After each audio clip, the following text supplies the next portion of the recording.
నమస్కారం. నిన్నంతా ఒకటే డిస్కషన్. సింగర్ ప్రవస్థి, పాడుతా తీయగా జడ్జెస్, జ్ఞాపిక ప్రొడక్షన్స్, ఈటీవీ సంస్థ, పాడుతా తీయగా రకరకాల ఛానల్స్లో రకరకాల వార్తలు ప్రసరించారు.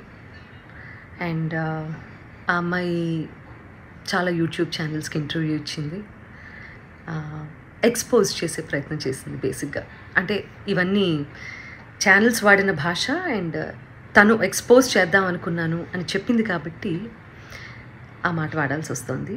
అండ్ ఆల్సో డైరెక్ట్గా సునీత అని మాట్లాడింది కాబట్టి నేను ఈ వీడియో చేస్తున్నానండి. ఫస్ట్ ఆఫ్ ఆల్ ప్రవస్థి, చిన్నప్పటి నుంచి నేను బాలుగారు, జానకి గారు, చిత్రమ్మ అందరూ ఒళ్ళో కూర్చోబెట్టుకున్నట్టే నేను కూడా నేను ఒళ్ళో కూర్చోబెట్టుకొని ముద్దు చేశానమ్మా. ఇప్పుడు నీకు 19 ఏళ్ళు కదా, అలాగే ఒళ్ళో కూర్చోబెట్టుకుని ముద్దు చేస్తే బాగుండదు కదా. చిన్నప్పుడు చాలా బాగా పాడావు అనే దానికంటే చాలా ముద్దుగా పాడావు అనేవారు. నీకు గుర్తుందో లేదో? ముద్దుగా ఉండేదానివి, ముద్దుగా పాడేదానివి, చాలా బాగా పాడేదానివి. చిన్నప్పుడు పాడినట్టు 19 ఏళ్ళకు కూడా కన్సిస్టెన్సీ మెయింటైన్ చేసి ఉంటే సంతోషించే వాళ్ళల్లో మొట్టమొదటి వ్యక్తి నేనే అవుతాను. ఎందుకంటే మా ప్రవస్థి, మా శ్రీలలిత, మా ప్రణతి, మా గాయత్రి అని మేమే ఎక్కువ చెప్పుకొని మురిసిపోయే పిచ్చివాళ్ళం మేము. ఎందుకంటే ఎవరు బాగా పాడితే ఆ పాటలో కరిగిపోయి కన్నీళ్ల పర్యంతం అయిపోయి ఏడ్చేసిన సందర్భాలు, ఏడ్చేసిన ఎపిసోడ్స్ చాలా ఉన్నాయి. అవి నువ్వు చూడలేదేమో, అవి మిస్ అయ్యావు అనుకుంటా. అలాంటి ప్రవస్థి ఈరోజు ఇంత పెద్దదైపోయి రోడ్ మీదకి వెళ్ళి ఇంతమందితో మాట్లాడి తన బాధలు వెళ్ళగక్కుకొని మమ్మల్ని మా గురించి చర్చించే స్థాయికి ఎదిగింది అంటే నాకు కొంచెం అసంతృప్తిగా కూడా ఉంది. But that doesn't matter for you, because నువ్వు చెప్పాలనుకున్నది చెప్పావు బయటికి వెళ్ళి. ప్రవస్థి, నీకు విషయం చెప్పాలమ్మా. నీకు పాడుతా తీయగా కాంపిటీషన్ మాత్రమే కాదు, డిఫరెంట్ ఛానల్స్లో కూడా కాంపిటీషన్లో నువ్వు పార్టిసిపేట్ చేసావు కదా. నీకు ప్రాసెస్ తెలీదమ్మా? సింగర్ సెలెక్షన్ అంటే సింగర్స్ పంపించేటటువంటి సాంగ్ సెలెక్షన్లో రైట్స్ అనేవి కూడా ప్రతి ఛానల్కి కొన్ని సాంగ్స్కి రైట్స్ ఉంటాయి. వాటిల్లోంచి కూడా సెలెక్ట్ చేయాలి అన్న ప్రాసెస్ నీకు తెలుసో లేదో నాకు తెలియదు, కానీ ఆడియన్స్ అందరికీ మాత్రం చెప్తే అన్ని విషయాలు చెప్పు. ప్రాసెస్ గురించి చెప్పు. ఆ ప్రాసెస్లో ఉన్నటువంటి రెస్ట్రిక్షన్స్, ఛానల్కి ఉన్నటువంటి రెస్ట్రిక్షన్స్, ఇవన్నీ కూడా మాట్లాడమ్మా. అప్పుడు నేను నిజంగా సంతోషిస్తాను. సో ఛానల్కి అండి కపుల్ ఆఫ్ రెస్ట్రిక్షన్స్ ఉంటాయి. మ్యూజిక్ని డిప్లాయ్ చేయడానికి, అంటే మ్యూజిక్ని వాడుకోవడానికి అన్ని పాటలకి రెస్ట్రిక్షన్, అన్ని పాటలకి లీనియన్స్ ఉండదు. కాబట్టి ఏంటంటే వీళ్ళు ఇచ్చే పార్టిసిపెంట్స్ ఇచ్చే సాంగ్ లిస్ట్లో వేటికైతే రైట్స్ ఉంటాయో అవి మాత్రమే కాంపిటీషన్లో పాడాల్సి ఉంటుంది. అవి నచ్చ చెప్తాం కూడా ప్రతిసారి. నచ్చ చెప్తా అంటే నేను కాదండి, మేనేజ్మెంట్.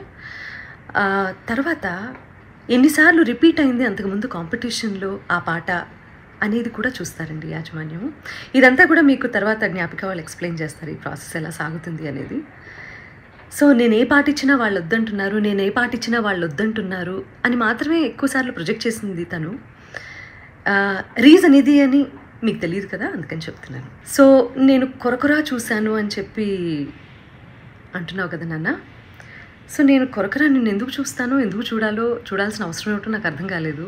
అక్కడ ఉన్నటువంటి నేను, కీరవాణి గారు, చంద్రబోస్ గారు నిన్నే ఎందుకు టార్గెట్ చేశామనే విషయం నాకు ఇప్పటికీ ఆలోచించడానికి కూడా నాకు అసలు కనీసం ఆ థాట్ కూడా రావటం లేదు. బేసిక్గా నేను నిన్ను కొరకొరా ఎందుకు చూసానో మరి నాకు అర్థం కాలేదు. నువ్వు మర్చిపోయావు అనుకుంటా. నేను నీకు కొన్ని విషయాలు గుర్తు చేస్తాను. ఏంటంటే అమ్మా, క్లాసికల్ రౌండ్లోనే అనుకుంటా నీ దగ్గరికి వచ్చి మరి నువ్వు కొంచెం అప్సెట్గా ఉంటే, ప్రతిదానికి నువ్వు అప్సెట్ అయిపోతావు, ప్రతిదానికి ఇరిటేట్ అయిపోతావు. నీ వాయిస్ అలాంటిది. కొంతమంది ఇమోషన్స్ కంట్రోల్ చేసుకోగలుగుతారు, కొంతమంది కంట్రోల్ చేసుకోలేరు.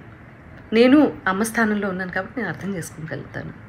నీ దగ్గరికి వచ్చి మరి మిగతా పార్టిసిపెంట్స్ సాక్ష్యంగా ఉన్నారు తల్లి. ఈ రోజుల్లో ఏంటంటే నువ్వు నా మీద ఇన్ని ఎలిగేషన్స్ వేసావు, ప్రూవ్ చేసుకోవాల్సిన అవసరం కూడా నాకు ఉంది కదా, unfortunately are fortunately, what ever it may be. So వాళ్ళందరి మధ్యలో నీకే చెప్పాను వచ్చి, ప్రవస్థి క్లిక్ నడుస్తున్నప్పుడు నువ్వు దాన్ని బేస్ చేసుకొని పాడుతున్నావు. మృదంగం అటు ఇటు అయినా కూడా నువ్వు అప్సెట్ అవ్వాల్సిన అవసరం లేదమ్మా. నువ్వు ఎలా పాడావు అనేది నాకు తెలుసు, మా అందరికీ అర్థమైంది. అక్కడ కొంచెం మృదంగం నేనేదో ఇబ్బంది పెట్టినట్లుంది అని నేను నీ దగ్గరికి వచ్చి మాట్లాడాను. అది నువ్వు మర్చిపోయావేమో కానీ నీ మిగతా పార్టిసిపెంట్స్ అందరూ ఏంటో గుర్తుపెట్టుకున్నారు మరి. అండ్ ఇంకో విషయం, ఈ సిరీస్ సంబంధించి మాట్లాడుకుందాము. నువ్వు గాయత్రి ఫేవరెటిజం, శ్రీలలిత ఇంకోళ్ళు అని రకరకాల పేర్లు తీస్తున్నావు. నాకు అదేంటో అర్థం కావట్లేదు. కానీ వీళ్ళెవ్వరూ మ్యాంగో మ్యూజిక్లో పాడలేదమ్మా, నువ్వు తప్ప. నేను నిన్నే ఎందుకు పిలిచాను వీడియో చేయడానికి? నిహాల్ గారు నీ గురువు గారు అష్టలక్ష్మి స్తోత్రం చేసినప్పుడు నేను వెనకాల కోరస్ బ్యాచ్లో నువ్వు పాడావు, గుర్తుందా నీకు? రికార్డ్ చేసినప్పుడు వీడియో షూట్ చేసే టైంలో నేను ఒక్కదాన్నే షూట్ చేయొచ్చు తల్లి.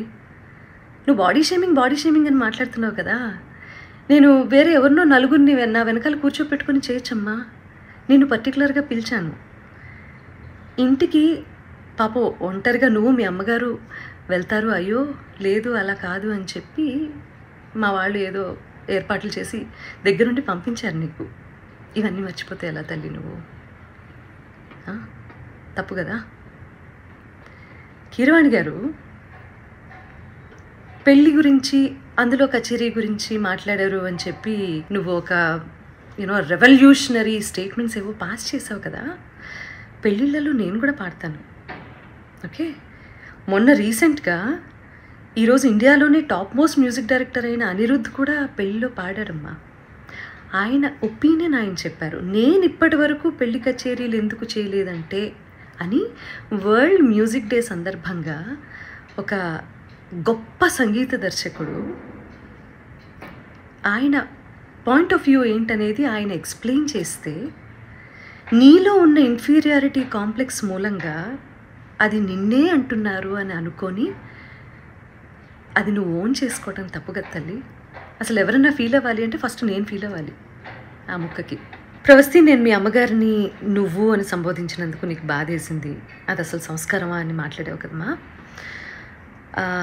ఎలిమినేషన్ జరిగిన వెంటనే మీ ఇద్దరు పేర్లు అనౌన్స్ చేసిన తర్వాత ఆవిడ స్టేజ్ దగ్గరకు వచ్చి నీ చేతిలో ఉన్న ట్రోఫీ, అసలు ఇది నీ చేతిలో ఉండాల్సిన ట్రోఫీ కాదు, అది ఇచ్చేసేయి అని చాలా ఎమోషనల్ డ్రామా క్రియేట్ చేసి చరణ్ గారి చేతిలో ఉన్నటువంటి మైక్ లాక్కోవడానికి ప్రయత్నం చేసి, ఆ తర్వాత వెనక్కి వస్తూ నేను అక్కడ కూర్చున్నప్పుడు నీ మూలంగానే నువ్వే మోసగత్తెవి ఇలా నా మొహం మీద ఇలా పెట్టి మాట్లాడినప్పుడు అది కరెక్ట్ అనిపించిందమ్మా నీకు? నేను ఇలా నమస్కారం పెట్టి ప్లీజ్ అన్నాను, అంతే కదమ్మా. సో అదంతా చాలా కెమెరాస్లో రికార్డ్ అయింది. ప్రవస్తి చెప్పేవన్నీ తప్పులు అని ఆ రికార్డింగ్ బయట పెట్టే అవకాశం ఛానల్కి లేకపోలేదు. కానీ ఆవేశంలో ఉన్నారు మీ అమ్మగారు, నువ్వు చాలా ఎమోషనల్గా ఉన్నారు, ఒక ఓటమిని అంగీకరించలేకపోతున్నారు.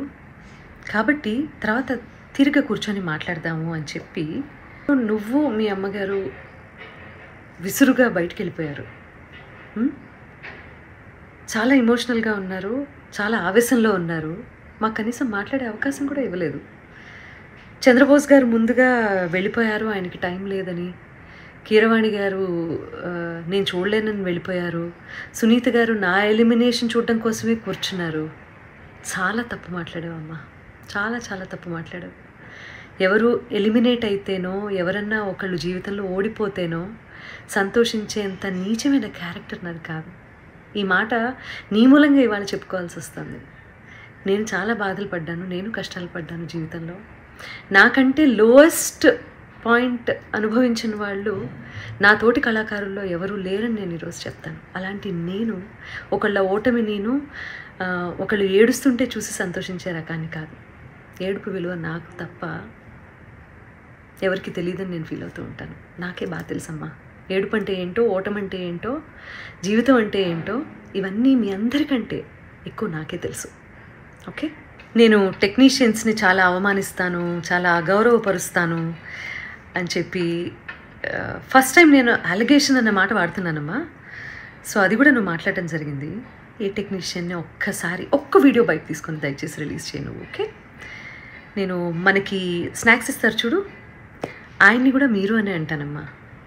అండ్ ఆవేళ నువ్వు ఎలిమినేట్ అవుతావో ఇంకెవరు ఎలిమినేట్ అవుతారో అసలు ఎలిమినేషన్ గురించి కాకుండా షెడ్యూల్ అయిపోతుంది కదా అని చెప్పి అందరికీ సెట్లో ఉన్న వాళ్ళందరికీ భోజనాలు పెట్టించటము, లేకపోతే ఒకరోజు నేను, ఇంకొక రోజు కీరవాణి గారు, ఇంకో రోజు అనిలో, ఇలా చేయటం అనేది అది ఒక టీంలో ఉన్నప్పుడు ఇవన్నీ జరుగుతూ ఉంటాయమ్మా.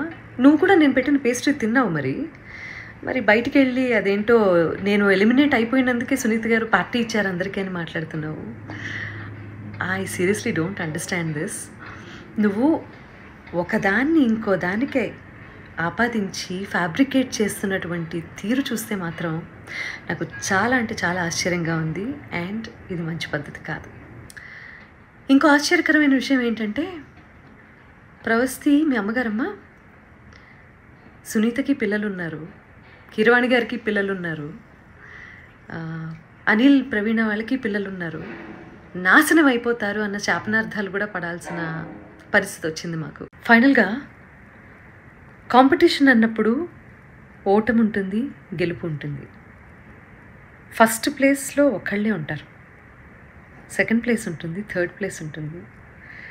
అలా అని చెప్పి ఈరోజు ఎలిమినేషన్లో నేను ఓడిపోయాను, లైఫ్లోనే నేను ఓడిపోయాను, నా జీవితం లేదు అని చాలా ఎక్కువగా ఊహించేసుకొని ఓటమిని హుందాగా తీసుకోలేకపోతే లైఫ్లో ఏవి నేర్చుకోవటానికి బ్రెయిన్ ఆ రకంగా పనిచేయదు. సీనియర్స్ అంటే రెస్పెక్ట్ ఉండాలి. అలాంటి రెస్పెక్ట్తోనే మేము ఇన్నాళ్ళు వాళ్ళు ఒక మాట అన్నా కూడా, మా పాటలు పాడించి తీసేసినా కూడా ఇలా ఛానల్స్కి వచ్చి ఎవరూ ఇంటర్వ్యూలు ఇవ్వలేదు. అది మేము మా గురువుల దగ్గర నుంచి మేము నేర్చుకున్నటువంటి విద్య. కాబట్టి ఈ జనరేషన్ అందరూ కూడా దయచేసి చాలా ఓవర్గా రియాక్ట్ అవ్వడం, ఓవర్గా సెన్సిటైజ్ చేసి టాపిక్ని అసలు ఎక్కడ ఇంప్రూవ్ అవ్వాలన్న విషయాన్ని మర్చిపోయి ఇలా బిహేవ్ చేయటం అనేది కరెక్ట్ కాదని చెప్తూ, పేరెంట్స్ కూడా పిల్లల్ని మంచి మార్గంలో, నాన్న నీకు తెలిసింది తక్కువే, తెలుసుకోవాల్సింది ఇంకా చాలా ఉంది అని చెప్పి వాళ్ళని ఎంకరేజ్ చేసే దిశగా మీరు కూడా వాళ్ళతో ఉంటారు అని చెప్పి ఆశిస్తూ, ఎందుకంటే తల్లి తండ్రి తర్వాత గురువు, ఆ గురువు స్థానంలో మా ముగ్గురిని చూసే మీరు కాంపిటీషన్కి వచ్చారు. గెలిచినప్పుడు వచ్చి కాళ్ళకి దండం పెట్టారు, ఓడిపోయినప్పుడు ఇలా బయటికి వెళ్ళి మా గురించి మీకేది నచ్చితే అది మాట్లాడుతున్నారు. ఇది మంచి పద్ధతి కాదు. ఇది ఒక జనరేషన్ డేంజర్లో పడేసేటటువంటి ఒక సిచ్యువేషన్. కాబట్టి ఆచితూచి మాట్లాడండి, ఆచితూచి నిర్ణయం తీసుకోండి. ఒకవేళ మేము ఆల్రెడీ సాధించేసాము లైఫ్లో అని అనుకున్నప్పుడు దయచేసి కాంపిటీషన్కి రాకండి. కాంపిటీషన్కి వస్తే మీరు మంచి మార్కులు తీసుకోవాల్సి వస్తుంది, సలహాలు సూచనలు తీసుకోవాల్సి వస్తుంది. కాబట్టి ఆచితూచి నిర్ణయం తీసుకోండి. ఈ కాంపిటీషన్ ద్వారా చాలామంది ఇది ప్రొఫెషన్ చేసుకొని చాలా ఫ్లరిష్ అవుతున్న వాళ్ళు చాలామంది ఉన్నారు. కాబట్టి నేను వాళ్ళు ఎందుకు బయటకు వచ్చి మాట్లాడటం లేదో, అఫ్కోర్స్ ఈరోజు సోషల్ మీడియాలో కింద కామెంట్సే కదా ఇంపార్టెంట్, వాటికి భయపడుతున్నారేమో నాకు తెలీదు. బట్ వాళ్ళందరూ కూడా వచ్చి మాట్లాడితే బాగుంటుంది. మంచి చేసింది కదా కాంపిటీషన్, మీకు మాట్లాడిన దాని గురించి కూడా. ప్రవస్తి, ఇప్పటికి కూడా నేను నీకు చెప్పేది ఒకటే, మేమందరం నీ మంచినే కోరుకుంటాము. చిన్నప్పటి నుంచి ముద్దు చేసామన్నావు కదా, అలాగే ఇప్పుడు కూడా అదే తల్లి హృదయంతో నీకు చెప్తున్నాను నేను. నువ్వు ఆవేశంలో ఉన్నావు, కొంచెం కూల్గా ఆలోచించి జీవితంలో సరైన నిర్ణయాలు తీసుకొని మంచి గురువు దగ్గర సాధన చేసి మంచి పాటలు పాడి సంగీత ప్రపంచంలో నీకంటూ ఒక మార్క్ క్రియేట్ చేసుకుంటామని నేను కోరుకుంటున్నాను. ఎందుకంటే దేన్నైనా ఎవరైనా ఆపేంత కెపాసిటీ ఇక్కడ లేదమ్మా. ఎవరి టాలెంట్ని తొక్కేయలేరు, ఆపేయలేరు. అర్థమైందా? దానికి బెస్ట్ ఎగ్జాంపుల్స్ చాలామంది జీవిత చరిత్రలు ఉన్నాయి. వీలైతే నీకు టైం ఉంటే అవన్నీ ఒకసారి చదువు తీరిగ్గా, నీకే అర్థమవుతుంది. Okay, I wish you all the best and please take care.